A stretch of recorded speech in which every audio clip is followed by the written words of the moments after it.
अस्सलाम वालेकुम फ्रेंड्स, मैं हूं आपको शुएब अहमद। सब्सक्राइब कीजिए मेरे चैनल को और बेल आइकन दबाइए मेरी वीडियो सबसे पहले देखने के लिए।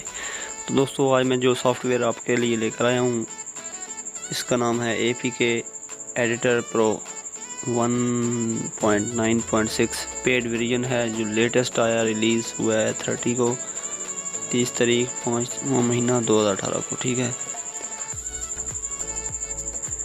तो दोस्तों ये इस सॉफ्टवेयर का फ़ायदा मैं आपको बताता हूँ। जो लोग ऑनलाइन अर्निंग करते हैं, यानी कि किसी सॉफ्टवेयर की कोडिंग चेंज करने के लिए ये सॉफ्टवेयर है।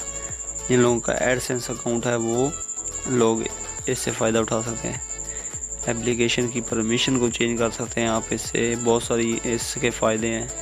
तो इसका जो लिंक है, अगर आप लोग एक गूगल एडसेंस अगर आपका अकाउंट है और आप अर्निंग करते हो, ये स्पेशली उन लोगों के लिए वीडियो है जिसका लेटेस्ट वर्जन आपको नीचे वीडियो के डिस्क्रिप्शन से मिलेगा, तो आप यहाँ से डाउनलोड कर सकते हैं। और इस तरह की मज़ीद अच्छी वीडियोस के लिए और पेड एप्लीकेशन के मेरे चैनल को लाजमी सब्सक्राइब करें। तो दोस्तों, ये थी आज की हमारी वीडियो देखने शुक्रिया। अल्लाह हाफिज़। पाकिस्तान जिंदाबाद।